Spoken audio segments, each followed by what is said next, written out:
दैत्या देवानुगाः स्वयं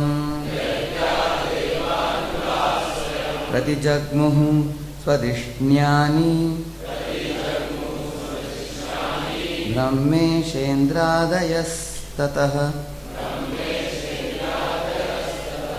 देवर्षिर्पितृभूतानि दैत्या देवानुगाः स्वयं प्रतिजग्मुः स्वधिष्ण्यानि ब्रह्मेशेन्द्रादयस्ततः देवर्षिर्पितृभूतानि दैत्या देवानुगाः स्वयं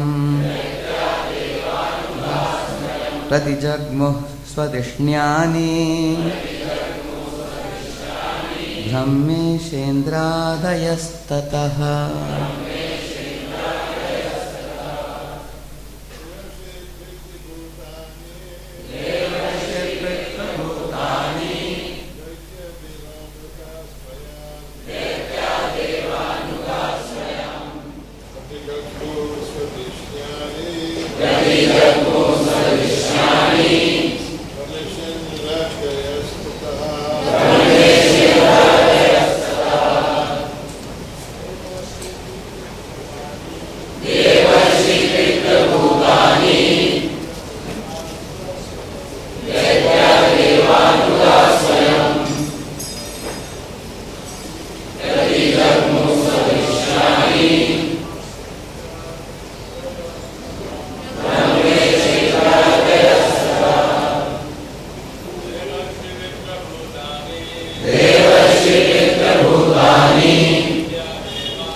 देवताओं के नियमों का पालन करने वाले अन्य लोकों के वासी स्वयं स्वतंत्र रूप से इंद्र की अनुमति के बिना प्रतिजग्मुः वापस चले गए। स्वधिष्ण्यानि अपने अपने लोकों तथा आवासों को ब्रह्मा श्री ब्रह्मा ईश श्री शिव इंद्र आदयः तथा इंद्र आदि देवता ततः तत्पश्चात अनुवाद तात्पर्य शंकराचार्य से प्रभुपाद के द्वारा से प्रभुपाद की तत्पश्चात सभी देवता परम साधु पुरुष पितृलोक तथा भूलोक के सभी वासी असुर देवताओं के अनुचर तथा श्री ब्रह्मा शिव तथा इंद्र के अधीन देवगण अपने अपने धामों को लौट गए, किंतु विदा लेते समय वे इंद्र से कुछ बोले नहीं। तात्पर्य इस प्रसंग में श्री कृष्णाचार्य ठाकुर की व्याख्या है। ब्रह्मो शेन्द्रादय इति इंद्रस्य स्वदृष्ण्यगमनं नोपपद्यते। वृतवधक्षण एव उपद्रव प्राप्ते। तस्मात् तत इत्येन मानसरोवरादागत्य प्रवर्तिता अश्वमेधात् परत इति व्याख्येन। ये सारे अध्याय के सारांश को एक लाइन में देने वाला है।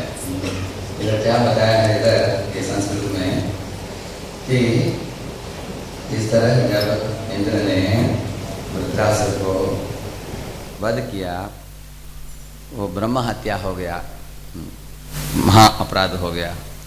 इसके कारण पाप स्त्री उसके पीछे पड़ी, एक बूढ़ी जिसके मुंह से खून निकल रही थी और उसको ट्यूबरक्लोसिस थी, टीबी थी। ऐसे एक पाप स्त्री उसके पीछे भाग रही थी और वो आसमान में उड़ने लगे, गुफा में जाने लगे, कहीं भी जाए उसके पीछे करने लगी। और अंत में सारे दुनिया में भ्रमण करने के बाद वो एक मानसरोवर नाम के एक तालाब में जो कमल थी, कमल के अंदर वो प्रविष्ट हो गए अंदर, क्योंकि वो कमल के नीचे वो डंडे में, कमल के डंडे में लक्ष्मी जी रहती है, जो सब जीव राशियों के माता है। उनके पद कमलों में जाकर इंद्र ने आश्रय ली और इस तरह आश्रय लेने के बाद बहुत बहुत साल उधर इंद्र ने तपस्या की थी। और ऐसी तपस्या की उनको वैदिक यज्ञों की जो हविषान्न प्राप्त होता है सब देवताओं को, उनको प्राप्त नहीं हुआ उधर, इसलिए भूखे मारे तपस्या करने लगे उधर अंदर बैठकर। ऐसे बहुत बहुत साल तपस्या करने के बाद बाहर निकलकर उन्होंने एक अश्वमेध यज्ञ की। उसके बाद वो पाप से मुक्त हो गए। वो इस तरह बताया है संस्कृत में, अभी जो बताया गया। श्री ब्रह्मा, शिव तथा अन्य देवगण अपने अपने धामों को चले गए, किंतु इंद्र नहीं गए, क्योंकि वृत्रासुर का वध करने के कारण वे विचलित थे। वृत्रासुर वास्तव में ब्राह्मण था।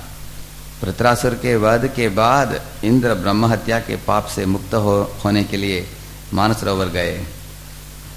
वहां से लौटने के बाद उन्होंने अश्वमेध यज्ञ किया और तब वे अपने धाम गए।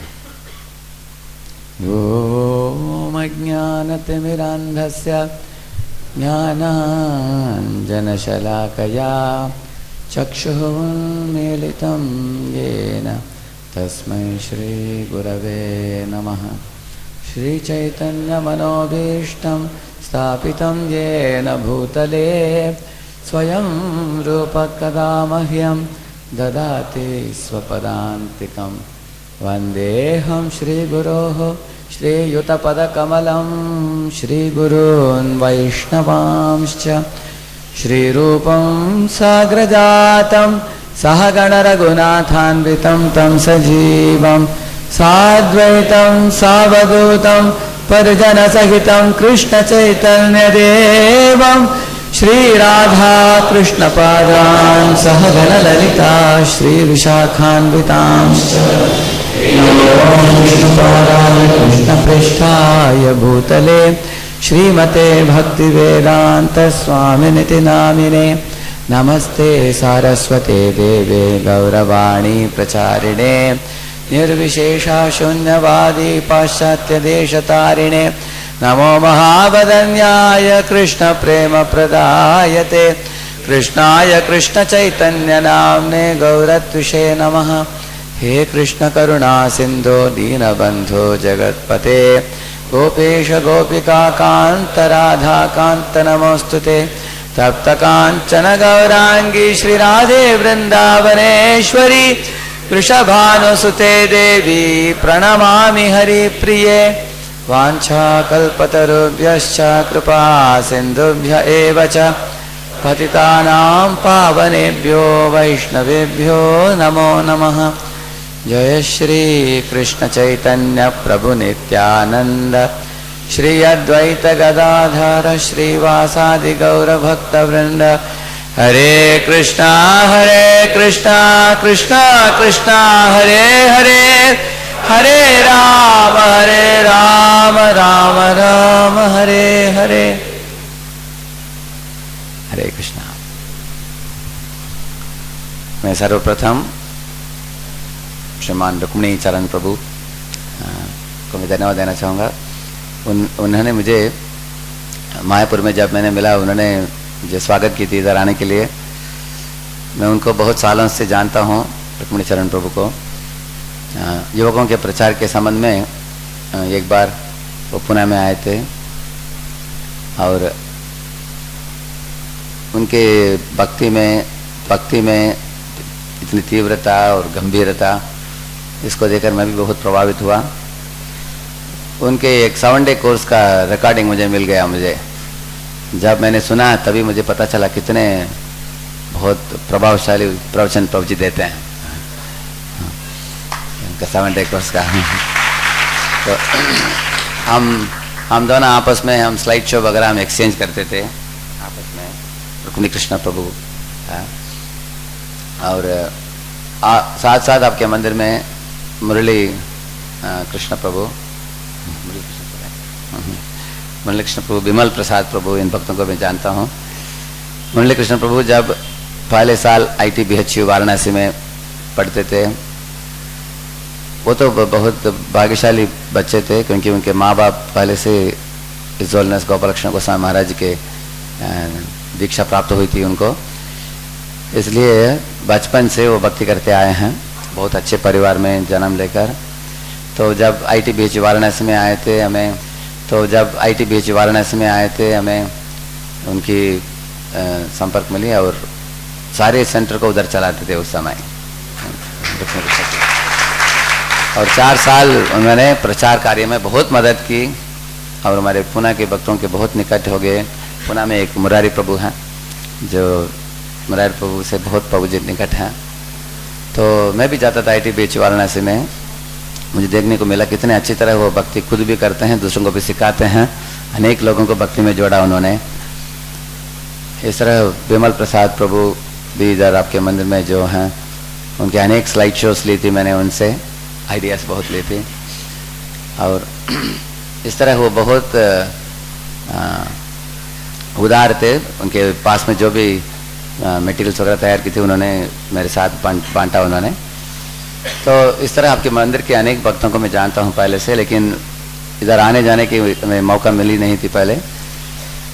इस होलिनेस गोपाल कृष्ण महाराज जी पुणे में 1995 में उन्होंने इस होलिनेस राधानाथ महाराज जी को बोले थे कि पुणे मंदिर बहुत सालों से है, 1982 से मंदिर था उधर, अनेक लोग आए गए थे उधर, लेकिन गोपाल कृष्ण महाराज की तीव्र इच्छा थी कि प्रभुपाद जी की इच्छा है कि पुणे में कुछ प्रचार होना चाहिए। अच्छा, महाराज जी बोले कि मैं अक्सर आ नहीं पाता हूँ, आप एक टीम बनाकर भेजिए। तो 1994 में मैंने ज्वाइन की थी बम्बई में, और 1995 में मुझे भेजा गया पुणे। तो 1997 में जब हम अध्यक्ष बने पुणे के, उस समय मेरे गुरु महाराज को मैंने मिला और उनको पूछा कि आपका आदेश क्या है मेरे लिए बताइए। उन्होंने पहला एक आदेश दी मुझे।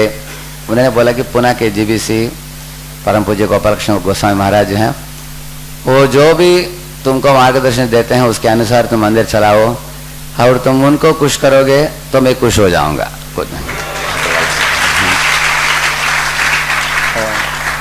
उस समय से लेकर मुझे परम पूज्य गोपाल कृष्ण गोस्वामी महाराज के साथ संपर्क करने के लिए उनके साथ उनके पास गाइडेंस लेना, मार्गदर्शन लेना और उनके दिव्य गुणों को देखने के लिए मुझे मौका मिली। वो कितने सहिष्णु हैं, कितने दयालु हैं, कितने सब भक्तों को प्रेम करते हैं। साल में 4-5 बार आते हैं महाराज जी पुणे में, 2-3 दिन आते हैं हर बार जब आते हैं रात को 12 बज जाता है महाराज जी को, उनके कमरे में लोग इतना भीड़ आता है। और दूसरे दिन सुबह आप आल्टर में देखेंगे महाराज जी को आरती करते हुए ऐसे। तो महाराज जी से मैंने बहुत प्रेरणा ली है ये उनका महाराज जी का ही प्रेरणा था। पूना में एक बड़ा मंदिर होना चाहिए। मुझे बड़े मंदिर में उतना रुचि नहीं था, क्योंकि बड़े मंदिर बनाना भी कठिन है, मेंटेन करना और भी कठिन है।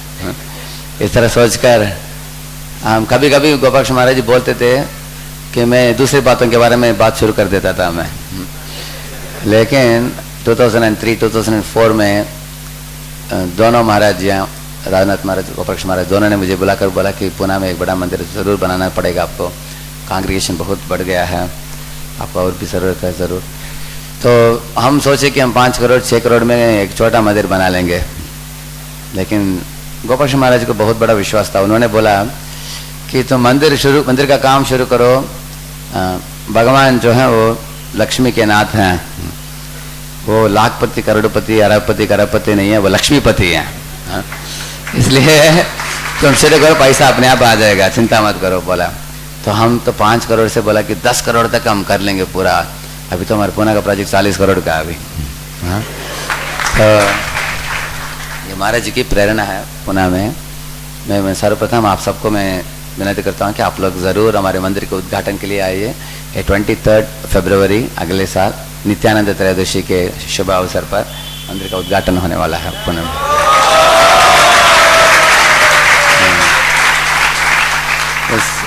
इस मंदिर के मेन इंस्पिरेशन परम पूज्य गोपाक्ष महाराज जी हैं, और साथ साथ राघनाथ स्वामी महाराज जी भी हैं।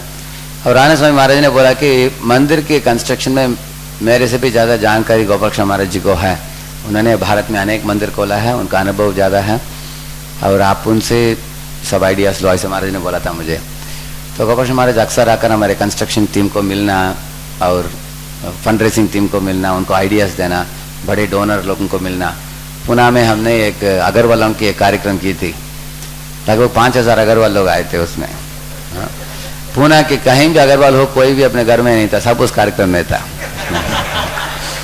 तो महाराज जी आए थे और एक शाम का पूरा कार्यक्रम दिए। उसके बाद अगरवालों से मिला उन्होंने, और महाराज जी के प्रेरणा से अनेक लोग डोनेशन दी। और इस 40 करोड़ कैसे, अभी 40 करोड़ में 35 करोड़ तक आ गया अभी पैसा। तो कैसे पैसा आया, ये बहुत बड़ा एक चमत्कार जैसे दिख रहा है, कैसे हुआ, एक मैजिक है। लेकिन महाराज जी की इच्छा से ये पुणे में अच्छा मंदिर बन रहा है। आप लोग ज़रूर आइए ये उद्घाटन के लिए। और पहले हमारे बिमल प्रसाद प्रभु ने मेरे इंट्रोडक्शन में बहुत कुछ चीज़ें आपको बताई, लेकिन मैं आपको ऑनेस्टली बता सकता हूँ ईमानदारी से कि मैंने जो भी किताबें तैयार की हैं ये एक कोर्स के रूप में तैयार की गई हैं। और ये कोर्स के रूप में प्रभुपाद जी के दिए हुए उनके तात्पर्यों को ही एक तरीके से प्रदान किया गया है, ताकि लोग आसानी से समझे। मैं ज़्यादा खुद का लिखता नहीं हूँ, जो भी प्रभुपाद जी ने दिया है उसको कट एंड पेस्ट करके उसको एक नोट्स जैसे बनाकर हम कोर्स तैयार करते हैं। हम ऐसे ही प्रचार शुरू की थी, विद्यार्थियों की प्रचार 1991-92 में ऐसे ही। तो ये किताबें मैंने जो भी तैयार की है बहुत बड़ी बात नहीं है, क्योंकि प्रभुपाद जी की बात को हम दोहरा रहे हैं उसमें।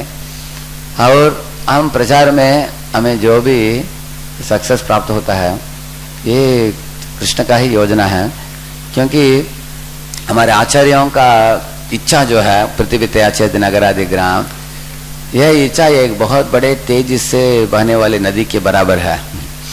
उस नदी में किसी को भी आप डालो वो उसका करंट जो बिजली जो है उसको लेके जाता है ऐसे।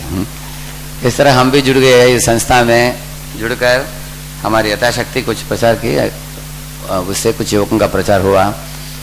लेकिन हमारे अंदर जो भी भगवान प्रेरणा देते हैं, शक्ति देते हैं, स्फूर्ति देते हैं, ये सब आचार्यों का और भगवान का है।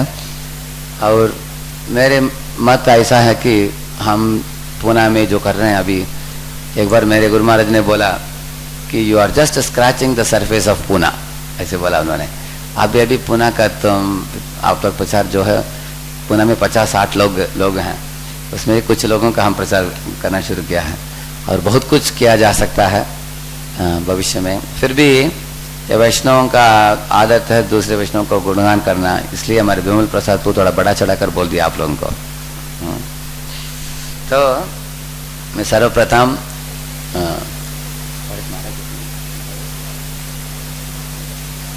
मैं सर्वप्रथम हिज होलीनेस भक्ति माधुर्य गोविंद महाराज को मैं दंडवत प्रणाम करता हूँ और दूसरे महान वैष्णव का भी दंडवत करता हूँ और उनसे आशीर्वाद मांगता हूँ कि वो मुझे थोड़ा शक्ति प्रदान करे जिससे मैं थोड़ा भगवान के संबंध में कुछ गुणगान कर सकूं।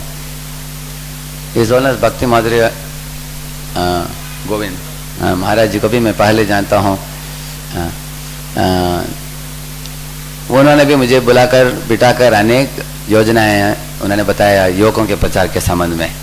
उनकी इच्छा थी कि सारे भारत के सब युवक धोती कुर्ता पहने। ऐसे उनके पास बहुत से आइडियाज हैं, बहुत क्रांतिकारी आइडियाज हैं महाराज के पास। तो पहले वो जब मक्खनलाल प्रभु थे उस समय से मैं उनको जानता हूँ और पुणे के युवकों को भी उन्होंने एक प्रवचन दी थी पहले। 2004 में एक नेशनल यूथ फेस्टिवल किया था पुणे में हमने। उसके बाद से महाराज को मैं जानता हूँ और महाराज जी बहुत प्रेरणा देते हैं, बहुत उत्साही हैं। वयस में बड़े हैं लेकिन उनके हृदय में वो युवक के बराबर हैं। तो मैं सब वैष्णव को मैं दंडवत प्रणाम करता हूँ। पहले आज की प्रसंग जो चल रहा है ये प्रसंग महत्वपूर्ण है वैष्णवों के लिए। कारण क्या है, जैसे मैंने विश्वनाथ चक्रवर्ती ठाकुर की अनुवाद संस्कृत श्लोक का अनुवाद में मैंने बताया आपको, ये पूरे कथा को उन्होंने संक्षिप्त रूप में बताया है। ये कथा में बताते हैं कि इसमें जब बताया है ये वृत्रासुर के संबंध में, वृत्रासुर एक शुद्ध भक्त था, महाभागवत था और साथ साथ वो असुर भी था। ये बहुत आश्चर्य की बात है। किसी ने पूछा ये वृत्रासुर और प्रहलाद में क्या फर्क है। अभी प्रहलाद जो है वो भी असुर के कुल में जन्मा है, लेकिन वो शुद्ध भक्त है। वृत्रासुर भी ऐसा ही है, असुर के कुल में जन्मा है, वो भी शुद्ध भक्त है। लेकिन प्रहलाद ने कभी भी आसुरिक प्रवृत्ति को दिखाया नहीं कभी भी, क्योंकि जन्म लेने के पहले से जब माँ के गर्भ में थे उस समय नारद मुनि इनको प्रचार करके उनको एक शुद्ध भक्त बना दिया प्रहलाद को, है ना। लेकिन वृत्रासुर खास करके सृष्टि किया गया किस लिए, क्योंकि उनके पिताजी त्वष्टा ने इंद्र को मारने के लिए एक पुत्र की सृष्टि करने की इच्छा हुई उनके हृदय में। क्योंकि इंद्र ने त्वष्टा के पुत्र विश्वरूप को एक पुजारी बनाकर एक यज्ञ की थी। उस यज्ञ में आहुति डालते समय विश्वरूप ने देवताओं को भी थोड़ा आहुति डाला और असुरों के लिए भी आहुति डाला उन्होंने। उसको देखकर इंद्र उत्तेजित हो गया और अपने क्रोधावेश वो उनके सर को काट दिया विश्वरूप के। देखिए इस दुनिया में जब हम क्रोधी होते हैं, कभी कभी हम क्या बोलते हैं क्या करते हैं हम समझ नहीं पाते हैं, हम अंधे हो जाते हैं क्रोध में। जैसे कामांध होते हैं इस तरह क्रोधांध भी होते हैं। इंद्र भी उत्तेजित हो गया, उसको डर हो गया, इनसिक्योरिटी हो गया उसको लगा कि अगर असुर लोगों को भी आहुति डालेगा असुर लोग भी बहुत प्रभावशाली बन जाएंगे, तो देवताओं को पराजित कर देंगे। इसलिए विश्वरूप को मार डाला जाए, तुरंत वो मार दिया इंद्र ने। लेकिन बाद में पछताया। तो विश्वरूप को मारने के बाद उसके पिताजी त्वष्टा वो बहुत क्रोधित हो गए। इंद्र के लिए, इंद्र और बाकी देवताओं के लिए विश्वरूप ने सेवा की यज्ञ करने की, लेकिन उसको मार डाला इंद्र ने। तो इंद्र को मारने के लिए उन्होंने एक यज्ञ किया। उस यज्ञ में इंद्र शत्रो ऐसे उच्चारण करते समय कुछ गलती हो गई, जिसके कारण इंद्र को मारने वाले व्यक्ति को जन्म देना था, लेकिन ऐसे व्यक्ति का जन्म हुआ जो इंद्र से मारा जाएगा। ऐसे व्यक्ति, देखिए संस्कृत में थोड़ा गलती करते हैं तो मतलब पूरा बदल जाता है। कृष्ण बोलेंगे तो कृष्ण है, कृष्णा बोलेंगे तो द्रौपदी है, तो पूरा मतलब बदल जाता है ना संस्कृत में। तो सावधानी से बोलना होता है। जैसे ब्रजजन पालन सुरकुल नाशन बोलते हैं। भगवान देवताओं को मारने वाले नहीं है, असुर कुल नाशन है, लेकिन ब्रजजन पालना के साथ आप असुर जोड़ेंगे, वो स्वर बनता है ऐसे, है? तो उसको संधि विच्छेद करते समय पता पड़ेगा कि वो असुर कुल नाशन करने वाले हैं। तो इस तरह संस्कृत में कभी कभी उच्चारण में गलती हो जाता है, किस तरह उच्चारण करना चाहिए वो मालूम होना चाहिए। वो गलती कर दिया, इसलिए वो आग से पैदा हुआ कौन? वृत्रासुर। एक बहुत बड़ा असुर पैदा हुआ, इंद्र को मारने वाला था, लेकिन इंद्र मारा नहीं गया उसके द्वारा, उसके बदले इंद्र ने उसको मारा अंत में। लेकिन ये वृत्रासुर पूर्व जन्म में कौन था? वो चित्रकेतु था। चित्रकेतु वो तो जीवन मुक्त हो गया था, उसने नारद मुनि से दीक्षा ली थी और वो शुद्ध हो गया था। आपको मालूम है कि एक बार आकाश मार्ग में उड़ते समय उन्होंने शिव जी की मजाक उड़ाई, जब वो एक क्लास दे रहे थे अपने बीवी को पास में बिठाकर, और उस समय पार्वती ने उनको एक श्राप दी कि क्योंकि तुम मेरे महान पति, महान भक्त, भगवान के भक्त हैं शिव जी, उनको तुमने इस तरह निंदा की, तुमको एक राक्षस का शरीर प्राप्त हो, ऐसे उन्होंने श्राप दी। इसलिए उनको एक वृत्रासुर का शरीर प्राप्त होता है। अभी वृत्रासुर में दो भावनाएं हैं। एक है क्योंकि त्वष्टा ने उनको अग्नि से तैयार की एक द्वेष भावना के साथ, इस तरह वृत्रासुर के अंदर एक भावना है, हे इंद्र, तुमने मेरे भाई विश्वरूप को मार डाला, मैं तुमको छोड़ूंगा नहीं, हा? इस तरह बोलते हुए वो आक्रमण करता है इंद्र और देवताओं के ऊपर। और उनमें दूसरी भावना है जो शुद्ध भक्त होने के कारण पूर्व जन्म में यह चित्रकेतु होने के कारण अभी उनमें दिव्य भावना भी है, जिसके कारण वो भगवान को प्रार्थना करता है। अजात पक्षा इव मातरम कघा स्तन्यम यतावत्सतरा क्षुदार्था प्रियम प्रियेव विषितम विषण्णा मनोरविंदाक्ष दिदृक्षते त्वाम। हे भगवान, कब ऐसे समय आएगा मैं आपके पदकमलों के आश्रय प्राप्त करूंगा। ये भौतिक दुनिया के बंधन, भौतिक दुनिया की यातनाएं कोई भी चाहता नहीं। मैं तो आपके नित्य दास हूँ और मैं आपके सानिध्यता को छोड़कर इस भौतिक दुनिया में एक असुर बनकर भटक रहा हूँ। मैं एक बछड़ा जो होता है अपने माता गैया के लिए रोता है, इस तरह मैं आपके लिए रो रहा हूँ। जैसे पक्षियां जो छोटे छोटे पंछियां होते हैं अपने माता के लिए शाम तक इंतजार करते हैं अपने अपने घोंसले में, कब माता आएगी हमको खिलाएगी, इस तरह मैं आपके लिए इंतजार कर रहा हूँ। और जिस तरह ये एक प्रेयसी अपने प्रेमिका के लिए इंतजार करती है, इस तरह मैं आपके लिए इंतजार करता हूँ। हे भगवान, कब आप आपके दर्शन दोगे, कब आपकी कृपा मुझे प्राप्त होगा, कब मैं आपके धाम में आ जाऊंगा। इस तरह के दिव्य भावना से वो प्रार्थना करता है वृत्रासुर। ठीक है, प्रहलाद ने भी ऐसे एक प्रार्थना की थी, त्रस्तोस्म्यहम कृपण वत्सल दुस्सहोग्र संसार चक्र कदनाग्रसतां प्रणीत बद्धस्व कर्म विरुषत्तम तेंग्रिमूलम प्रीतोपवर्ग शरणम भयसे कदानु। वो लास्ट लाइन में बोलते हैं प्रीतोपवर्ग शरणम भयसे कदानु। कब आएगा भगवान, मैं आपके धाम में वापस लौट जाऊंगा, आपकी नित्य निरंतर सेवा करूंगा। ये भौतिक दुनिया में सब जीव तरह तरह के बड़े तिमिंगल के बराबर एक दूसरे को ग्रसित कर रहे हैं, एक दूसरे को यातनाएं दे रहे हैं। इस दुनिया में ये स्पर्धा का दुनिया है और सब ईर्ष्यालु होकर, लोभी होकर एक दूसरे को तकलीफ दे रहे हैं दुनिया में। और मैं इस दुनिया के दुखों से मैं पीड़ित नहीं हूँ, क्योंकि आपकी दिव्य कथा, आपकी गुणगान करने से मेरे मन की भावना इस भौतिक दुनिया की दुखों से ऊपर उठ जाता है, मुझे कुछ चिंता नहीं है। लेकिन इस भौतिक दुनिया में सब लोग नास्तिक हैं, आपके विरुद्ध बातें करते हैं, आपके विरुद्ध काम करते हैं, इसको देखकर मेरा हृदय बहुत पीड़ित होता है। मैं दुखों से पीड़ित नहीं हूँ, लेकिन ये बद्ध जीवों के नास्तिक भावना से मैं पीड़ित हूँ, ऐसे बोला उन्होंने। इसलिए मैं इस भौतिक दुनिया में रहना नहीं चाहता, वैकुंठ में आकर आपकी नित्य निरंतर सेवा करना चाहता हूँ। ऐसे प्रहलाद ने प्रार्थना की थी। ऐसे ही वृत्रासुर भी प्रार्थना करता है। इससे हम समझ सकते हैं कि वृत्रासुर में महाभागवत का दिव्य गुण 99% वही गुण है उनके अंदर। और थोड़ा बहुत भावना है ये देवता लोग के लीडर कौन है, इंद्र हैं, उन्होंने मेरे भाई को मारा, इसलिए इन लोगों को मारना चाहिए। इस तरह उनको मारने के लिए तैयार हो गया वृत्रासुर। उस समय इंद्र को मालूम नहीं था कैसे इसको मारा जाए, इतने शक्तिशाली हैं, क्योंकि उसके पांव में तो सब लोग चटनी बन रहे हैं, इतने शक्तिशाली है। जो भी आयुध को फेंको वो तो वापस फेंक रहा है वो इतना बहुत बड़ा असुर है, उसको कैसे मारा जाए।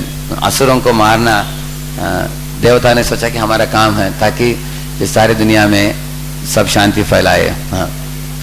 उस समय सब देवता लोग गए विष्णु के पास, विष्णु जी आप ही बताइए कैसे इस असुर को मारा जाए, हमें पता नहीं।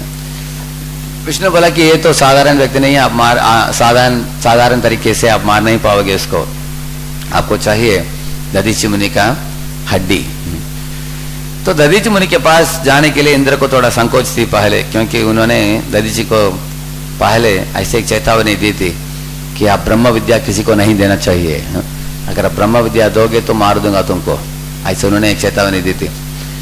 एक बार अश्विनी कुमार आकर दधीचि से याचना की हमको ब्रह्म विद्या सिखाइए। दधीचि ने बोला कि मैं तो सिखाना तो मेरा काम है, लेकिन आपको सिखा नहीं पाऊंगा क्योंकि इंद्र का चेतावनी है मेरे लिए। वो बोले आप चिंता मत करिए, हम तो मेडिकल डिपार्टमेंट हैं, हम आपके सर को काट कर हम ट्रांसप्लांट कर देंगे एक हाया, एक घोड़े का सर को रखकर। तो उनसे सीख लिया आप ब्रह्म विद्या वगैरह सीख कर, वो लोग वापस उनके सर को रखकर चले गए। वो लोग आज तक हमारे वैज्ञानिक लोगों को हेड ट्रांसप्लांट कैसे करना मालूम नहीं, सिर्फ हार्ट ट्रांसप्लांट किया है अभी तक। वो पुराने जमाने में हेड ट्रांसप्लांट भी किया उन्होंने। अगर हेड ट्रांसप्लांट करने के लिए हम सर को काटेंगे तो मर जाएगा आदमी, जिंदा नहीं रहेगा, लेकिन वो लोग कर पाए ऐसे। तो इसलिए क्योंकि इंद्र ने उनको चेतावनी दी थी, धमकी दी थी पहले, क्या ऐसे व्यक्ति के पास जाकर आप याचना कर पाओगे कि आपकी हड्डी दे दो मुझे? फिर भी इंद्र को जाना पड़ा, क्योंकि जान बचाना था, देवताओं को बचाना था। गए वो उनके पास। तो वो बहुत लंबी कथा है, लेकिन उन्होंने देवताओं के द्वारा उपदेश सुना, उन्होंने दान की महिमा के बारे में। अंत में उन्होंने अपने हड्डी देने के लिए तैयार हो गए, उन्होंने हड्डी भी दिया उनको। तो उनकी हड्डी को लेकर इंद्र ने एक वज्र बनाया।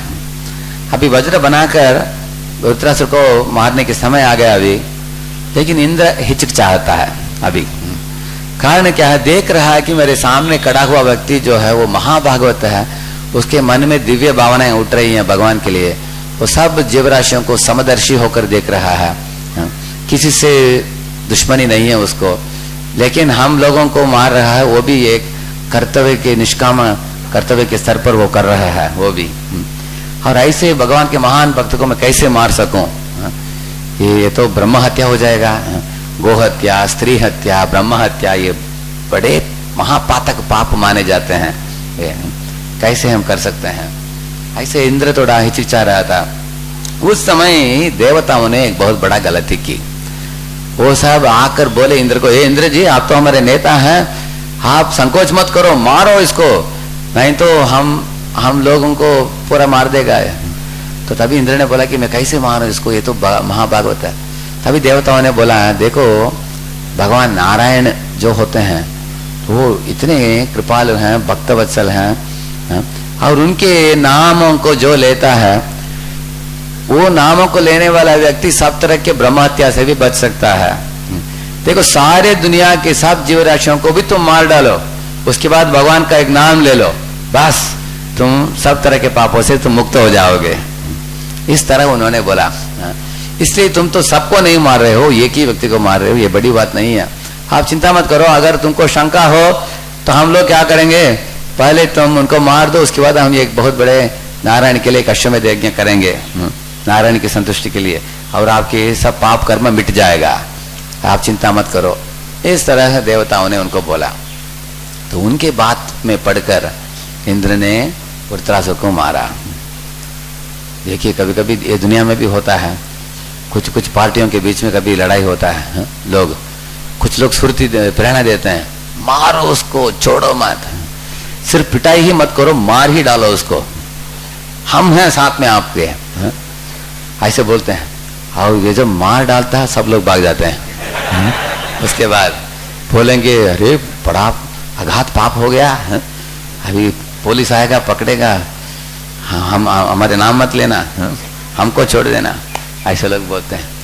ऐसा ही हुआ इंद्र के केस में। देखिए इस श्लोक में क्या बोला गया है, किंतु विदा लेते समय वे इंद्र से कुछ बोले नहीं, ऐसे बोला गया है।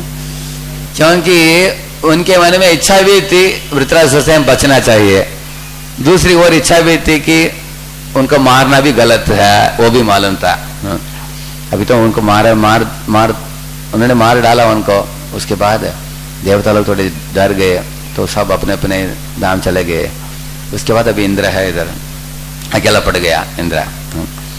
तो ये बहुत महापाप है। इस अध्याय के द्वारा प्रभुपाद जी हमको तात्पर्य में सिखा रहे हैं, ये 7वां अपराध है नाम के विरुद्ध। क्या है 7वां अपराध? नामनो बलाद् यस्य हि पाप बुद्धि, नामनो बलाद् यस्य हि पाप बुद्धि न विद्यते यमैर्हि शुद्धि। ऐसे बताते हैं कि ये 7वां पाप 10 अपराधों में ये 7वां अपराध जो है सबसे बहुत घोर अपराध माना जाता है। मैं आपको कारण बताऊंगा, आप समझ जाएंगे। देखिए नाम की महिमा शास्त्र में जरूर बताया है। जैसे एक श्लोक है, बहुत महत्वपूर्ण श्लोक है, सब लोग मेरे पीछे दोहराइए। नामनो हि यावती शक्ति पापम निर्हरणे हरे तावत् कर्तुम न शक्नोति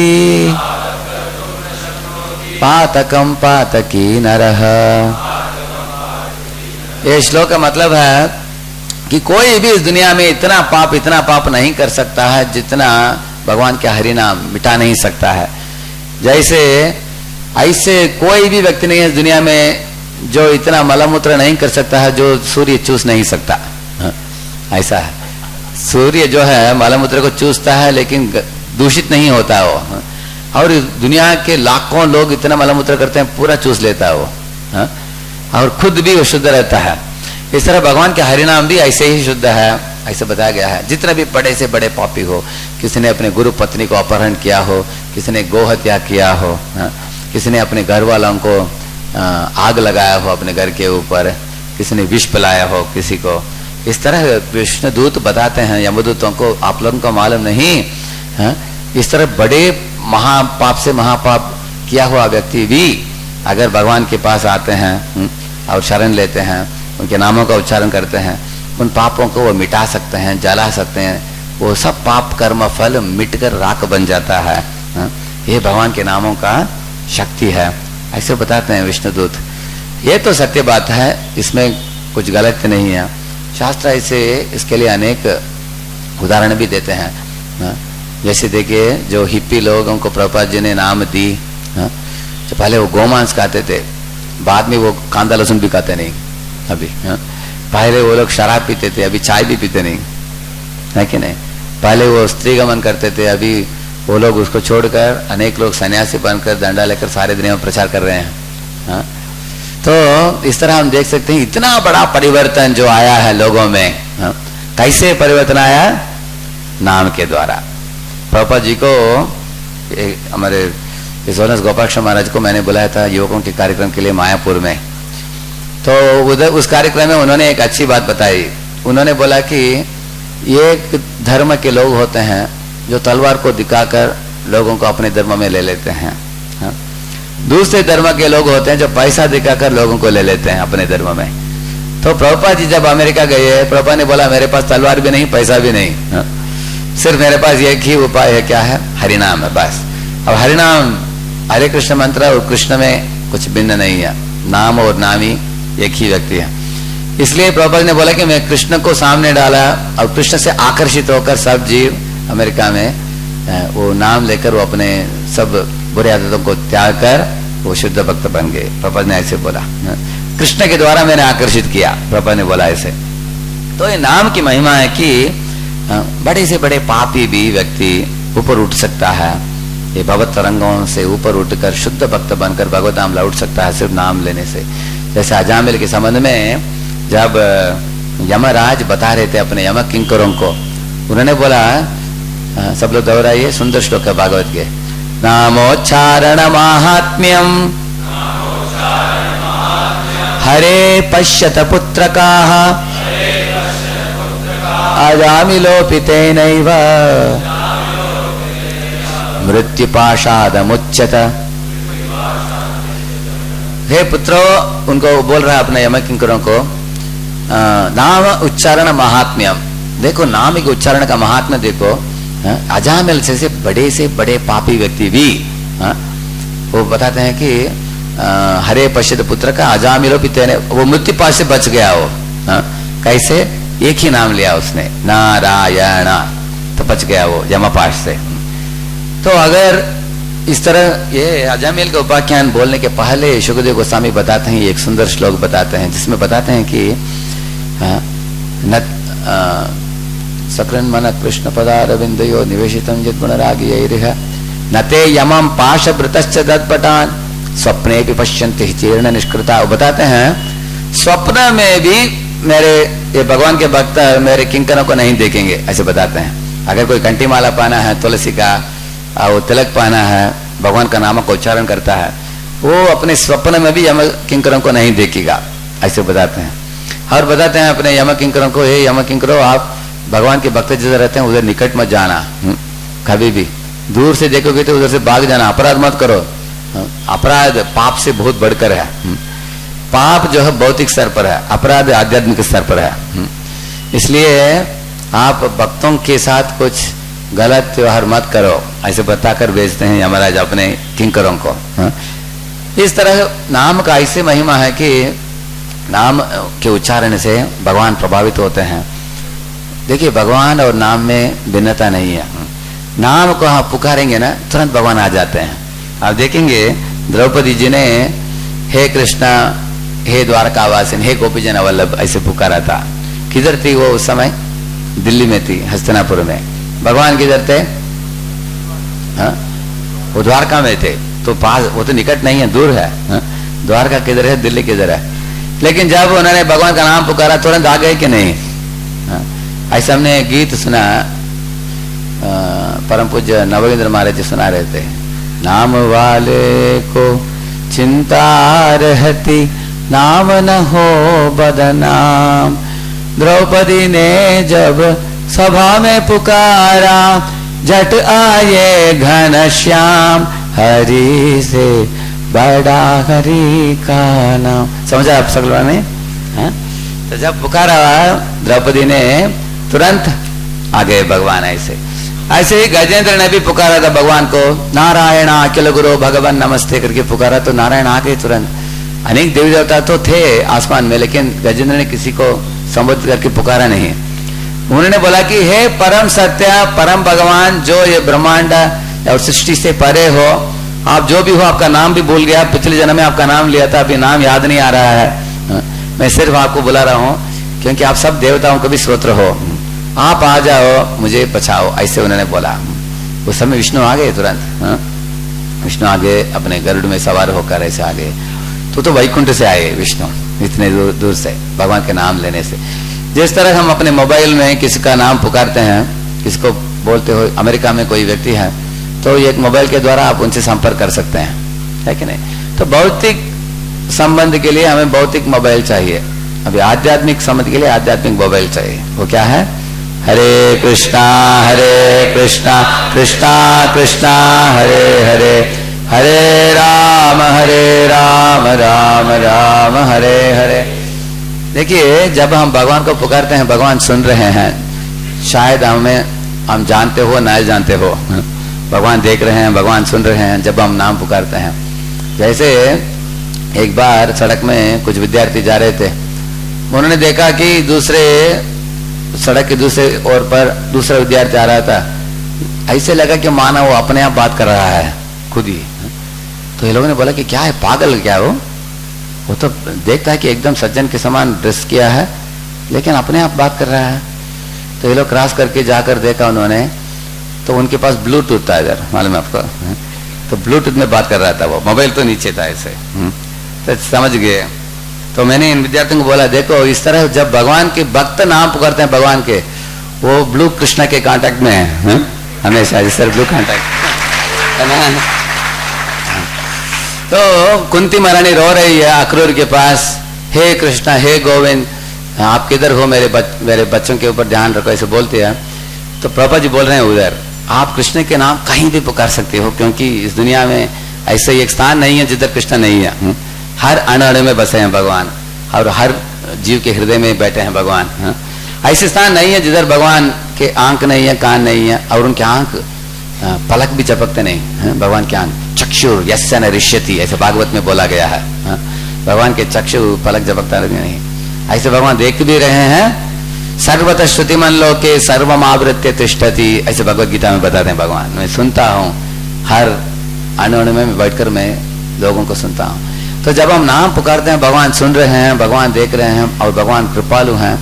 सुमुखम सुहृदम सुलभम सुखदम, ऐसे सुप्रभातम में एक श्लोक आता है। सुमुखम का मतलब भगवान का चेहरा बहुत सुंदर है, और सुखदम सुख प्रदान करने वाले हैं। सुलभम बहुत आसानी से भगवान प्राप्त होते हैं।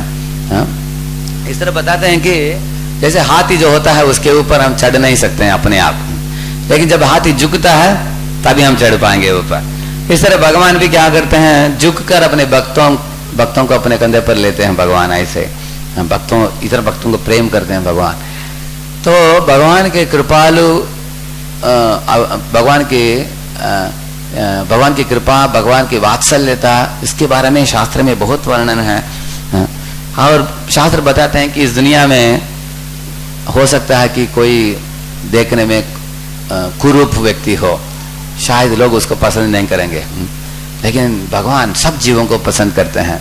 जैसे भगवान चैतन्य महाप्रभु ने आलिंगन दी सनातन गोस्वामी को, हालांकि उनके शरीर में अनेक फोड़े थे और पानी निकल रहा था उसमें, फिर भी उन्होंने आलिंगन दिया। तभी भक्तों ने बोला कि चैतन्य महाप्रभु परम सत्य हैं, परम भगवान है। कारण क्या है, इस दुनिया में अगर किसी के शरीर में फोड़े हो और पानी निकल रहा है तो कौन आलिंगन करेगा?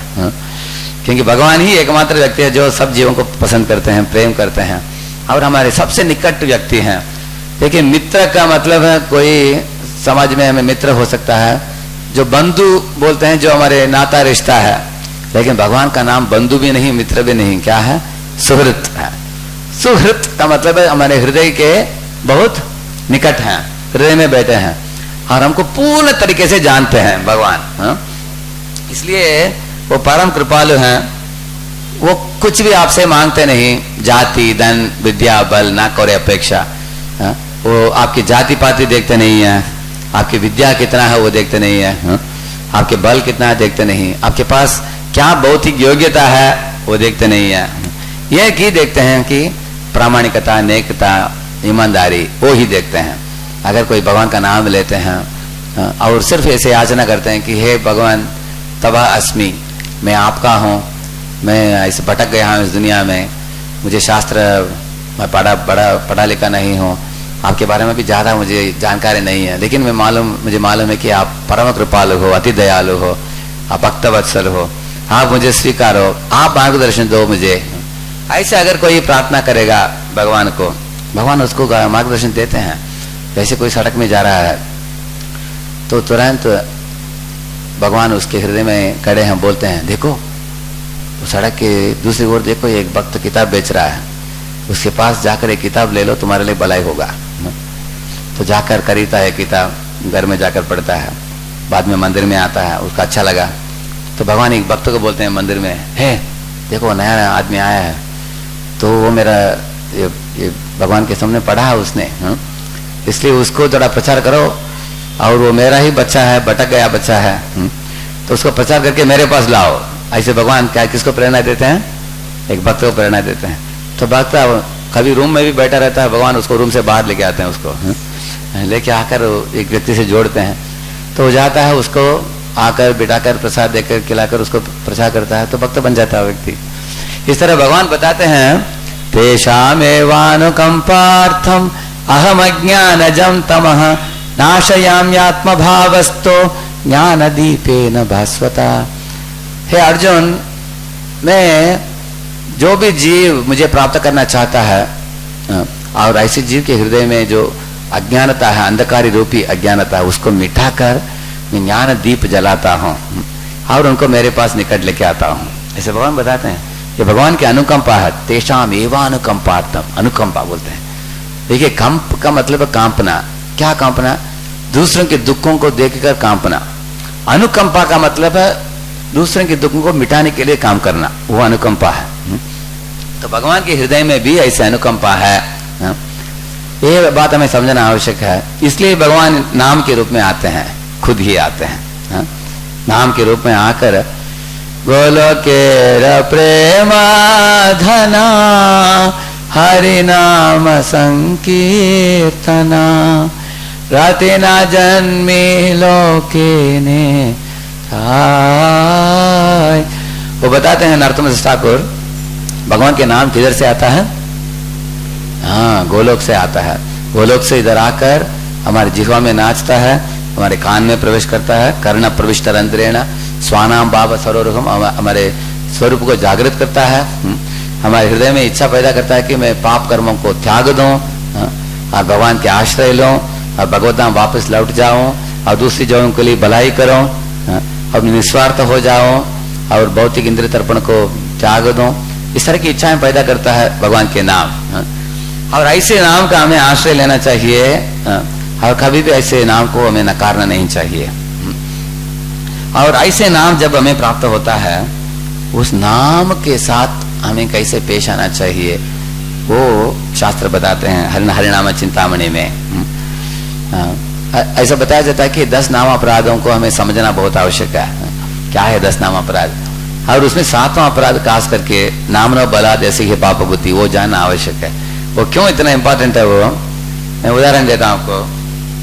अगर हमारे मुरली कृष्ण प्रभु एक मोबाइल लेके आते हैं मेरे पास, बोलते हैं राधेश्याम प्रभु आपका एक फोन आया है पुणे से, ठीक है हम बात करते हैं, और भूल से हमने मोबाइल अपने पॉकेट में रख लिया और हम चले गए मंदिर से, और पुणे जाने के बाद पता चला कि मुरली कृष्ण प्रभु का मोबाइल हमारे पास है।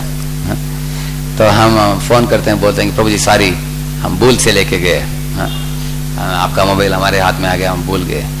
तो बुरा मानेंगे? वो बुरा मानेंगे नहीं, वो बोलेंगे ठीक है प्रभु जी भूल से लेके गए, नो प्रॉब्लम, ठीक है प्रभु जी आप भेज दीजिए किसी भक्त से, तो भेज देते हैं हम वापस। इसके विरुद्ध जरा सोचिए, कोई व्यक्ति है बाहर घूमने वाला व्यक्ति, वो देखता है भक्त लोग तिलक पहनते हैं, वो जाकर बोलता है मुझे भी एक तिलक पहना दो, ठीक है तिलक पहनाते, मुझे भी एक धोती कुर्ता पहना दो, वो भी पहन लेता है और अंदर आ जाता है, 10 भक्तों का मोबाइल का चोरी करता है, अपने पॉकेट में रख लेता है और चला जाता है। अगर वो पकड़ा जाता है तो लोग छोड़ेंगे उसको, हड्डी पसली कर देंगे ना, है ना, क्योंकि वो जानबूझकर पाप करता है। वो समझा ना आपने? देखिए अनजाने से होने वाले पाप जो है जरूर भगवान हमें माफ कर देते हैं, अनजाने से जो होता है। देखिए इस भौतिक दुनिया में माता पिता भी अपने बच्चों को माफ करते हैं कि नहीं? हाँ? अगर कुछ गलती करते हैं, हाँ? कभी तो प्रेम से थोड़ा लाफा देते हैं लेकिन माफ कर देते हैं वो। देखिए माँ बाप लाफा देने में और पुलिस बेल्ट निकालकर हड्डी पसली करने में बहुत फर्क है कि नहीं? हाँ? माँ बाप प्रेम से मारते हैं, बच्चे को मारना उनका उद्देश्य नहीं है, बच्चे को सुधारना उनका इच्छा है कि नहीं? इसलिए भगवान भी बताते हैं अपिचेत सुधराचारो बतते माम अनन्य बात। वो बोलते हैं कि भगवान बताते हैं मेरे भक्त जो हैं थोड़ा बहुत गलती कर देते हैं, अनजाने से करते हैं, तो मैं माफ कर देता हूँ, भक्त मैं भक्त मानता हूँ उनको भी, ऐसे भगवान बताते हैं। जैसे भरत महाराज ने कुछ गलती की, उनको एक हिरण का शरीर मिला, लेकिन हिरण के शरीर में भी भगवान का स्मरण था उनको, तो अगले जन्म में जड़ा भरत बनकर एकदम गंभीर बन गए भक्ति में। तो भगवान ने उनको एक थोड़ा लाफा दिया उनको लाइन में लाने के लिए, है कि नहीं? लेकिन अगर कोई व्यक्ति जानबूझकर पाप करता है वो बड़ा पाप माना जाता है, हा? वो महान, वो ही 7वां अपराध है। देखिए भगवान के नामों का सहायता लेकर कोई व्यक्ति गलत काम नहीं करना चाहिए। हमारे मंदिर में एक भक्त आया था, ऐसे ही एक व्यक्ति आया था, तो बोला कि हमको तिलक पहना दो, मुझे भी इच्छा है, आप लोग तिलक पहने बहुत सुंदर दिखते हो, हाँ, मुझे भी तिलक पहनने की इच्छा है। ठीक, हमने पहना दिया उनको। तो दोपहर को हम मार्केट में गए थे, वो देखा अपोजिट साइड में आ रहा है, वो सिगरेट पी रहा था, वो माथे पर तिलक और सिगरेट हाथ में। तुरंत में रोड क्रॉस करके गया, हाथ पकड़ा उसको, बोला कि तुरंत मैं निकाल दूंगा उसको आपका तिलक। तुरंत तिलक निकाल दिया। वो बोले प्रभु जी इतना क्यों आप क्रोधित हैं? बोला, तो मैंने बोला अरे तिलक पहनकर पाप मत करो, हा? अच्छा नहीं है, पाप करना ही है तो कर लो, लेकिन तिलक मत पहनकर मत करो। तिलक पहनकर और कंठीमाला पहनकर दीक्षा लेकर इस तरह पाप कर्मों में लगना बहुत बुरा है।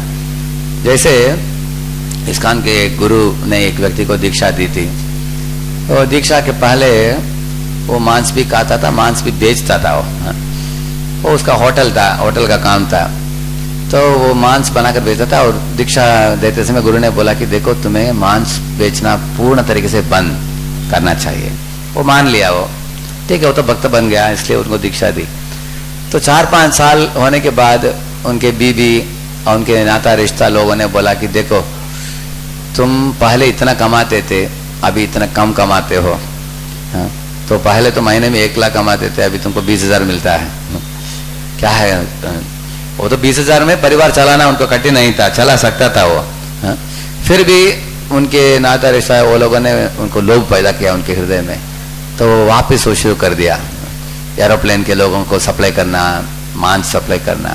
तो उनके गुरु ने बुलाकर बोला देखो ये 7वां अपराध है, क्योंकि अभी कंठीमाला पहने हो, नाम जपते हो, इस तरह मांस बेचना। नहीं महाराज, मैं मांस छूता भी नहीं, मैं सिर्फ मैं लोगों के द्वारा करवाता हूँ और बेच देता हूँ। महाराज ने बोला नहीं, देखो 6 लोगों को पाप प्राप्त होता है, जो मांस काटता है, खरीदता है, बेचता है, खाता है, सब लोगों को करना नहीं चाहिए। तो इस तरह जानबूझकर पाप करना जो है बड़ा पाप है, वो 7वां अपराध है। अगर हमें मालूम है कि ये पाप है, हमें नहीं सोचना चाहिए कि मैं तो नाम कर रहा हूँ, हर दिन इतना नाम कर रहा हूँ, कॉम्पनसेट हो जाएगा, ऐसे नहीं सोचना चाहिए। हाँ, ये बड़ा पाप है। तो इंद्र ने ऐसा पाप क्या किया? इंद्र को मालूम था कि ये महाभागवत भक्त है, उसको मारना नहीं था उसको। हाँ?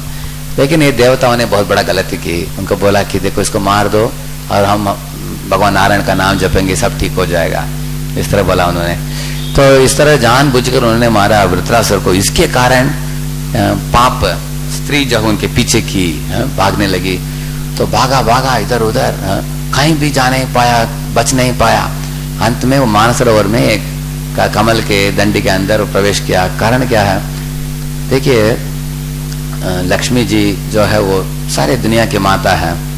ईशानाम जगतोस्य वेंकटपतेर विष्णु पराम प्रेयसी तद्वक्षस्थल नित्यवास रसिकां तक्षांति संवर्धिनी पद्मालंकृत पाणि पल्लव युगां पद्मासनस्तां श्रियं वात्सल्यादि गुणोज्ज्वलां भगवतीं वंदे जगन्मातरम।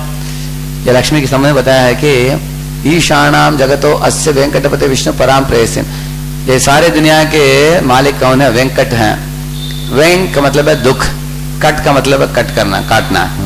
वेंकट का मतलब है दुखों को काटने वाले। और उनके प्रेयसीम कौन है? उनके पराम प्रेयसीम वो लक्ष्मी जी है। और लक्ष्मी जी बहुत अति कृपालु परम दयालु हैं वो। तद वक्षस्थल नित्यवास रसिका, वो भगवान विष्णु के नारायण के वक्षस्थल में एक सोने का एक बाल है, वो लक्ष्मी का श्रीवत्स चिन्ह है, वही है। वो रहती है उधर हृदय में, कभी बाहर आकर भगवान की सेवा करते, पद कमलों में मसाज करते ऐसे। तद वक्षस्थल नित्यवास रसिका तत्शांति संवर्धिनी, भगवान को आनंद देने वाली है। और भगवान के हृदय में रहने के कारण भगवान के हृदय में भी वो अनुकंपा को पैदा करती है लक्ष्मी। लक्ष्मी इतने दयालु हैं कि भगवान के हृदय में होने के कारण उनके हृदय की कोमलता को भी बढ़ा दिया उन्होंने, ऐसे बोला है लक्ष्मी के बारे में। ऐसा है जैसे आप किसी को भी पूछिए, घर में माता पिता दोनों में माता ज्यादा कृपालु होती है। जैसे हमारे घर में हमारे पिताजी के पास एक बड़ा रूलर था, इतना लंबा, वो बीरों में रखते थे, इस्तेमाल नहीं करते थे। अगर मैं बहुत में शरारती करता था तो उसको निकालते थे बाहर, कम से कम दिखाने के लिए। तो एक दिन ऐसे मेरे पिताजी ने रूलर निकाला तो भाग गया मैं बाहर। उन्होंने लोगों को भेजा, बुला कर लेके आओ उसको इधर। तो मैं घर में जब अंदर प्रवेश किया, मैं सीधा भाग गया किचन के अंदर और माता के साड़ी के पीछे छुप गया। माता को बोला कि तुम आगे जाओ, मैं पीछे आऊंगा। तो माता आगे जाकर मेरे पिताजी को शांत करा दिया उन्होंने। तो अंदर रूलर अंदर रख दिया बीरो के अंदर उन्होंने। ऐसे ही लक्ष्मी जी भी क्या करती है, अगर कोई जीव गलत कर दिया है कुछ, तो भगवान को पिटिशन डालती है, बोलती है कि ठीक है इसको माफ कर दो, इसको, ये तो बच्चा है, गलती कर दिया, माफ कर दो। नहीं तो विष्णु, नहीं तो कृष्ण उनको वो जब उत्तेजित हो जाते हैं हम किसके पास दौड़े? माँ के ही पास दौड़ना पड़ेगा। इसलिए बताते हैं तक्षांति संवर्धिनी पद्मा अलंकृत पाणी पल्लव, उनके हाथ में, लक्ष्मी जी के हाथ में एक कमल है और कमल के आसन में बैठी है। वात्सल्यादि गुण उज्ज्वलाम भगवती, उनके अंदर वात्सल्य गुण है। किसके लिए? जीवों के लिए। इसलिए वात्सल्य आदि का मतलब उनके अंदर अनेक गुण हैं, उसमें प्रथम उज्ज्वल गुण क्या है? वात्सल्य गुण है जीवों के लिए, क्योंकि वही जीवों को लगाती है भगवान की सेवा में, है ना। महात्मानस मां पार्थ दैवी प्रकृति आश्रित, इस लगाती है। वंदे जगन मातरम, वो जगन माता है, इसलिए इंद्र ने उनकी आश्रय ली। बोला कि माता मैंने बहुत बड़ा गलती कर दी, इतना बड़ा गलती कर दी, विष्णु भी छोड़ेंगे नहीं मुझे, ये 7वां अपराध कर दी मैंने, आप बचाओ, पता नहीं जो भी तपस्या करना हो मैं तपस्या करने के लिए तैयार हूँ, लेकिन आप मेरा रिकमेंडेशन दो विष्णु को, ताकि वो मारेंगे नहीं मुझे। इस तरह जाकर शरण लिया उन्होंने। तो इसके बाद देखिए, हम जब पापमय जीवन को छोड़कर शुद्ध जीवन पर हम आते हैं, इसके बीच में ही हमें बहुत सतर्क रहना चाहिए, क्योंकि पाप हम लोगों ने पापमय जीवन छोड़ा है, अभी दिव्य जीवन इधर है, अभी हम लोग बीच में हैं। अगर बीच में अगर हम पाप करेंगे तो वापस हम पापमय जीवन में गिर जाएंगे। तो नीचे से ऊपर जब हम उठते हैं, अगर पाप करेंगे तो वापस गिर जाते हैं हम नीचे।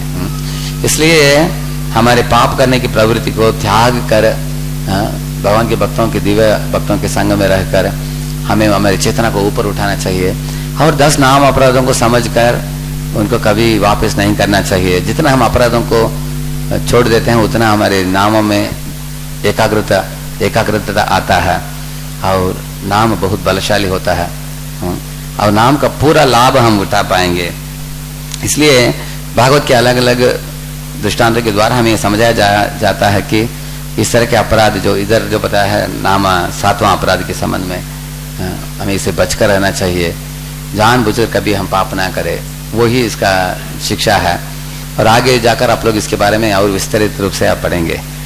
और श्रील प्रभुपाद जी बहुत जोर देते थे इसके ऊपर, बोलते थे प्रभुपाद जी देखो, पतित से पतित लोगों को भी नाम उद्धार करता है, लेकिन ऐसे नाम को हमें नाम को नकारना नहीं चाहिए, और नाम के साथ दुर्व्यवहार नहीं करना चाहिए हमें। ऐसे नाम की महिमा को जानना चाहिए और नाम का आश्रय लेना चाहिए, और जानबूझकर हमें पाप कर्म में लगना नहीं चाहिए। In English we call it as unpremeditated fall down, that is tolerated, not premeditated fall down. प्रीमेडिटेटेड का मतलब है जानबूझकर पाप करना। ये 7वां अपराध है, महत्वपूर्ण अपराध। आप लोग आगे पढ़िए, आप लोग और भी समझेंगे इसके संबंध में। प्रभुपाद जी अच्छी तरह तात्पर्य के द्वारा समझाते हैं। प्रभुपाद जी, श्री प्रभुपाद की, ग्रंथराज श्रीमद् भागवतम की, गौर भक्त वृंद की। Thank you very much. Hare Krishna.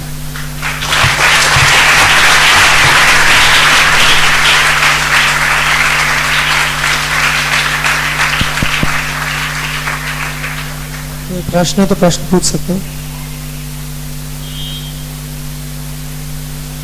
Time का क्वेश्चन।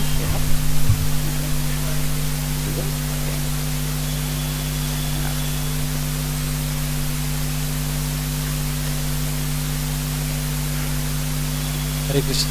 धन्यवाद गुरु जी। गुरु जी, जैसे कि भगवान कनकन में है, आपने गजेंद्र की कथा बताई थी, तो ये थोड़ा गजेंद्र की जो कथा बताई थी, तो भगवान एकदम से भी अपीयर हो सकते थे, भगवान के पास अचिंत्य शक्तियां हैं, तो ये भगवान का क्या लीला है कि भगवान गरुड़ के पास, गरुड़ के ऊपर सवार होके आ रहे हैं, और तो इसको कैसे समझा जा सकता है? देखिए, आजकल आधुनिक दुनिया के लोग वे बता रहे, पूछ रहे हैं कि भगवान गरुड़ के ऊपर सवार होकर क्यों आते हैं, ऐसे अपने आप ही आ सकते हैं ना। ऐसे देखिए, आधुनिक दुनिया में आप देखेंगे सब लोग हवाई जहाज यूज करते हैं, वो जिंदा नहीं है, वो मृत पदार्थ है ना, जड़ पदार्थ है। लेकिन वैदिक संस्कृति में आप देखेंगे कोई भी देवी देवता ये मृत एरोप्लेन को यूज नहीं करते, सबके पास वाहन है। गणेश जी का वाहन क्या है? हाँ। और कार्तिकेय का वाहन क्या है? शिव जी का, और पार्वती जी का, और विष्णु का। किसी के पास ऐसे भौतिक पदार्थ से बना हुआ एरोप्लेन है? ब्रह्मा जी का। ये क्यों इस तरह का वाहन है? वाहन जो बनते हैं वो भगवान के महान भक्त हैं, और अपने ही भक्त को सेवा देने के लिए वो उनके वाहन के रूप में स्वीकारते हैं, क्योंकि दास जो होता है वो अपने मालिक की सेवा करना चाहता है, इसलिए वो वाहन बनते हैं भगवान के। ऐसा नहीं कि विष्णु वाहन के बिना जा नहीं सकते, वो तो हर अणु में बसे हैं, कभी भी जा सकते हैं। उनके आदान प्रदान करने के लिए उनको वाहन के रूप में स्वीकारते हैं, ठीक है ना। जैसे अगर आपके गुरु महाराज जी आते हैं और ऊपर के माले से नीचे आते समय आपके कंधे के ऊपर हाथ रखते हैं, ऐसे थोड़ा मदद करो, आपको अच्छा लगेगा कि नहीं? अगर बोलेंगे आपकी मदद की जरूरत नहीं, हम अपने आप आएंगे, ऐसे आते हैं, हाँ? तो कंधे पर हाथ रखने से आपको और अच्छा लगता है। आपको महाराज जी ने हमारा सपोर्ट लिया, बहुत अच्छा, हमने सेवा की महाराज जी की। इस तरह भगवान के और दूसरे देवताओं के भी जो पार्षद होते हैं वाहन बनते हैं, उनको वाहन बनने से उनको आनंद आता है उनको, इसलिए उनको आनंद देने के लिए उनको वाहन के रूप में स्वीकारते हैं भगवान। ऐसे देखा जाए तो कृष्ण सब दूसरे भक्तों के आनंद के लिए करते हैं ऐसे। ठीक है, any more questions? One question, anybody? Yes, हाँ थोड़ा जोर से बोले।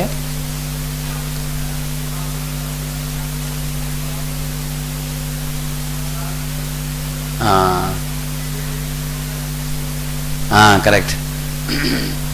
देखिए ये पाप और अपराध के बीच में फर्क पूछ रहे हैं। देखिए अगर आप ये कार में जा रहे हैं, हाँ, अगर बारिश होता है तो बारिश होते समय आप वाइपर लगाते हैं ना, ऐसा करता है, तो आप तो आगे जाते रहेंगे कार में, लेकिन थोड़ा धीमी से जाएंगे, क्योंकि जब बारिश होता है तेजी से हम चला नहीं पाएंगे गाड़ी, क्योंकि बारिश आता है, आप वाइपर को लेकर ये करते रह जाते हैं। लेकिन ऐसे कार में जाते समय किसी दूसरे कार का व्यक्ति है, आपको ओवरटेक कर रहा है, अगर आप उसको टोक देते हैं तो क्या ट्रैफिक पुलिसमैन क्या करता है? बोलता है दोनों को, दोनों बाजू में कर दो, ऐसे कर देता है कि नहीं? इस तरह हमारे जीवन में भी जो पाप होता है, भौतिक पाप होता है ना, वो बारिश के बराबर है। जब हमारे ये ग्लास के ऊपर आता है, हम पाप कर्म को बिठा कर जा सकते हैं और धीरे धीरे आगे चलते जाएंगे, लेकिन अपराध करते हैं वो दूसरे व्यक्ति के साथ, भक्तों के साथ, जब टकराते हैं दूसरे भक्तों के साथ, तो हमारा एडवांसमेंट अरेस्ट हो जाता है, बंद पड़ जाता है। देखा ना आपने? आप देखेंगे भक्ति के शुरुआत में लोग बहुत बोले बाले होते हैं, हाँ, एकदम सरल होते हैं, और 2, 3, 4, 5, 6, 7 साल होने के बाद वो क्योंकि भक्तों का अपराध करते हैं, इसके कारण मन बहुत बड़ा पत्थर के समान बन जाता है, वो पिघलता नहीं है। हरे नाम लो, हरे नाम लेने के बाद भी मन पिघलता नहीं। कारण क्या है? अगर हम भक्तों को दुख देते हैं, भक्तों से झगड़ा करते हैं, उसके बाद नाम लेकर हम बैठकर हरे कृष्ण बोलते हैं, कृष्ण बोलेंगे ये क्या हरे कृष्ण बोलते हो, हैं? तुमने मेरे वो भक्तों को दुख दिया, तुमने इनको ऐसे किया वैसा किया, तुम मुझे क्या बुला रहे हो, मैं तो नहीं आऊँगा। ऐसे भगवान भी ये कर देते हैं, हमको नकार देते हैं। इसलिए भगवान के आश्रय प्राप्त करने के लिए हम देखिए 10 नाम अपराध जो है ना, हर एक चीज एक अपराध है। उदाहरण के लिए the first offence is what? Don't offend devotees. Second offence is don't offend the Lord by equating with demigods. Third offence is don't offend guru. Fourth offence is don't offend scriptures. Fifth is don't offend the glory of the holy name. Sixth also, don't offend the holy name by misinterpretation. Seventh offense is don't abuse the holy name. Eighth offense is don't offend the glory of the holy name by comparing it with mundane name. Similarly, the ninth offense, don't offend the holy name by revealing it to the faithless. The 10th offense is don't offend the holy name by maintaining material attachment. So all of them, if you see, they are all offending only. All of them. And the 11th offense is inattentiveness. So दो चीज है, inattentiveness and offense. Only these two things we have to avoid. Attentively हमें जब करना पड़ेगा, ध्यान से सुनना, और दूसरा है दूसरों का अपराध मत करना, भक्तों को, गुरु को, भगवान को, शास्त्रों को, नाम को अपराध मत करना। ये दो चीज अगर अवॉइड करेंगे तो हम हमारे नाम जप में बहुत आगे बढ़ जाएंगे बहुत जल्दी। तो अपराध आध्यात्मिक स्तर पर है। कारण क्या है? ये भक्त भगवान इस तरह के आध्यात्मिक पदार्थों से संबंधित है वो, इसलिए वो आध्यात्मिक है। Alright. He is working in share market also comes under gambling. See, there are two things, shares and debentures. Debentures you can take surely, because debenture means you get a dividend. That's a dividend which you get, fixed amount. But अगर share market में अगर आप share लेते हो, आज 10 रुपया का share है, कल 1 लाख रुपया बन जाता है, और आपका 5 लाख के लिए शेयर है आपके पास, वो 1 रुपया बन जाता है। इस तरह वो एकदम फ्लक्चुएट होता है, जिसके कारण हमारे मन भी हमेशा उसके बारे में चिंता करता है। मैंने एक दुकान में गया था, एक डोनर के दुकान में, उनके सामने एक टेलीविजन था, उसमें कॉन्स्टेंटली बदलता जाता। मैंने पूछा क्या है, वो बोलते हैं कि शेयर मार्केट का पोजीशन बताता जाता है, वो 24 घंटा ऑन रहता है वो। किसी ने देखा है उसको, आप में से किसी ने देखा है? करेक्ट, महिला 24 आवर देख रहा है वो उसको। मैंने बोला ऑलरेडी इतना टेंशन है अंदर, उसको देखकर और भी टेंशन बढ़ जाएगा, है ना। इसलिए टेंशन बढ़ाने वाली चीज हम नहीं करते, अच्छा नहीं, हम शांति से जपना पड़ेगा हमें। इसलिए हम शेयर मार्केट में हम प्रवेश नहीं करते। हम शेयर्स के बदले डिबेंचर ले सकते हैं। नेक्स्ट है,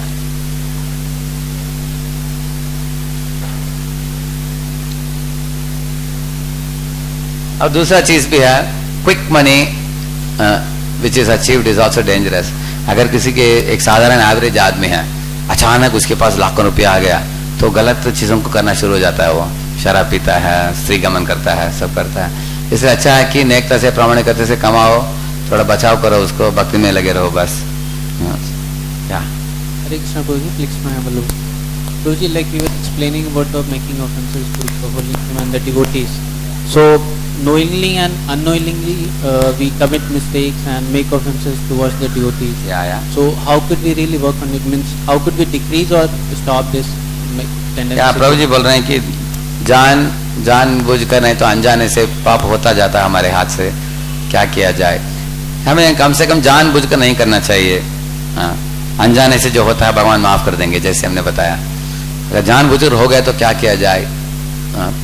ओम मौस्कलित पादानाम भूमिरे वावलंबनम नाम जाता परादानाम तमेव शरणम प्रभु। एक बच्चा जमीन के ऊपर चल रहा है, भूमि के ऊपर, लेकिन उसको खड़ा होना कैसा मालूम नहीं, ठीक तरह से खड़ा होता है, नीचे भूमि के ऊपर ही गिरता है। भूमि का अवलंबन करते, हाथ रखते हुए उधर ही खड़ा होता है, तो भूमि का ही आश्रय लेना पड़ता है उसको। इस तरह अगर हम पाप किया, क्या किया जाए, नामों का ही आश्रय ले और नाम करें। अगर हम 16 माला करते हैं, अगर हमने पाप किया तो 25 माला करें। इस तरह भूमि के ऊपर ही हम गिरते हैं और भूमि का आश्रय लेकर ही हम उठते हैं।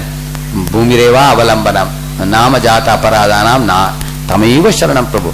नाम का ही आश्रय लेना चाहिए वापस हमें। दूसरा कुछ क्या करेंगे इस दुनिया में, बाकी कुछ जैसे ब्रह्मास्त्र कुछ नहीं, हम नाम जैसे, नाम सबसे शक्तिशाली है, नाम का आश्रय लेना चाहिए। लेकिन जैसे मैंने बोला, there has to be repentance and remorse. इसका मतलब है पश्चाताप करना बहुत आवश्यक है। अगर हम गलती करते हैं तो क्या करना चाहिए, पश्चाताप करना चाहिए और वापस नाम का आश्रय लेना चाहिए। वैष्णव की सेवा कर सकते हैं, भगवान की सेवा कर सकते हैं, शास्त्र पढ़ सकते हैं और नाम ज्यादा मात्रा में जप सकते हैं। इससे हम धीरे धीरे ऊपर उठ जाएंगे। जैसे इंद्र, राधा रानी लक्ष्मी की आश्रय ली उसने और धीरे धीरे ऊपर उठ गए। उसके बाद वापस उनके स्थान में पुनर्स्थापित किया गया उनको। हाँ, श्रील प्रभुपाद की, ग्रंथराज श्रीमद् भागवतम की।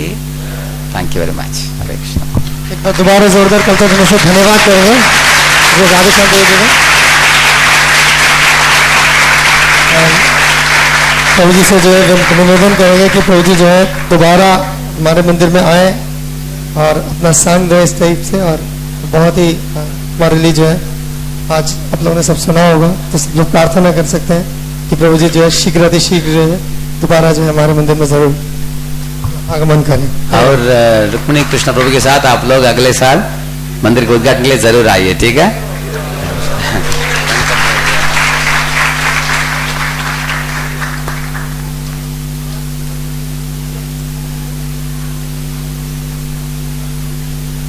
हरे कृष्ण। भक्तों के लिए एक महत्वपूर्ण सूचना, आज से भक्तों के लिए एक महत्वपूर्ण सूचना, आज से पुरुषोत्तम मास प्रारंभ हो रहा है। तो जो लोग भी जो है जिस प्रकार की जो भी तपस्या वगैरह लेना चाहते हैं, जो करना चाहते हैं, तो आज से जो मास प्रारंभ हो रहा है। अधिक मास के नाम से भी जो है जाना जाता है। 4 साल में जो एक बार मौका मिलता है, तो मौका के हाथ से जाने ना दे। धन्यवाद।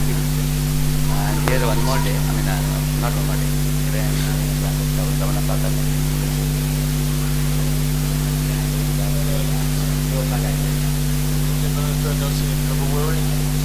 February, what's the date? 23rd. So, please we both reserve me room, okay? हाँ sure man. So you can cover my plane ticket for my Huh? Come to Pune. You can stay for a week. So you take you around to all the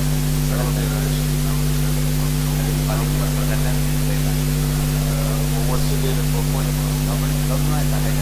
March 1st. What is that? Sannyasi next year. Sannyasi and Guru Seminar. I don't know. No, next year. Next year. I don't know. I don't want to. Okay, I just have to find out the dates. Right, so you reserve me room and you can travel. I will give a place for you.